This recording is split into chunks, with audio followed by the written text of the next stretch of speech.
This is the Sonuus G2M Universal Guitar to MIDI converter. I am running into this old Yamaha MIDI module to get the sounds, and that's running into a Fender Bassman 150.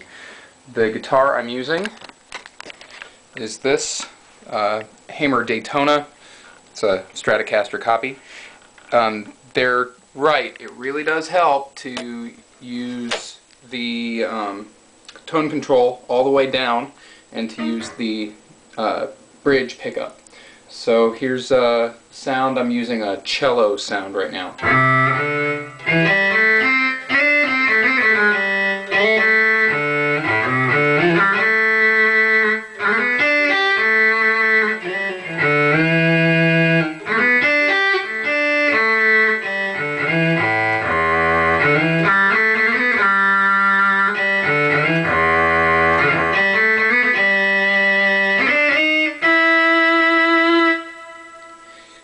It determines the volume or the dynamic based on how hard you strike it initially. So if you pluck it really lightly,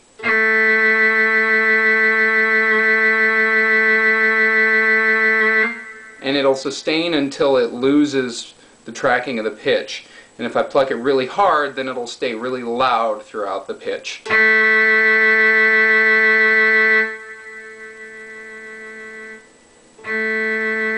So you can make sure that you're going to get the quietest attack if you put a volume pedal probably before the Sonuus unit, or if you use the volume knob of your guitar. Play the note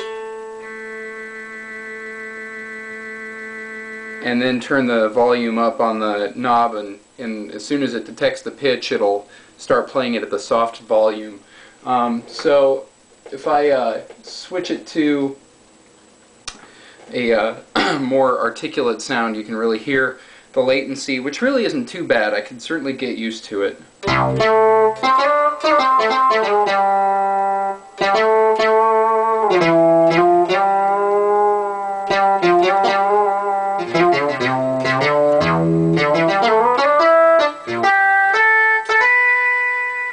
And it's detecting all my mistakes because I'm not that great of a guitar player anymore. And so all those mistakes are showing up as MIDI messages, and they're really obvious. It sounds like it's glitching, but really it's just me not being a great guitar player. What's interesting is that depending on how well your hammer-on technique is articulate, it detects it as a pitch wheel bend and not actually a new note. So it sounds more like, or like,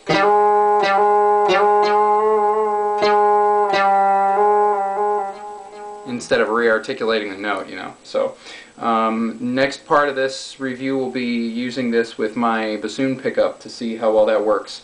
I'm sure that you could get better tracking without having to adjust the tone knob if you ran into some sort of an A-B box and then put an EQ pedal just before the Sonuus, and then ran the other line out to the rest of your effects, so you could have a normal guitar sound, and then you could cut the highs out and run it to this so that it would have better tracking, and then you could use both the MIDI and your normal guitar sound blended together. This is something that I'm going to be doing with my mixer on my pedal board.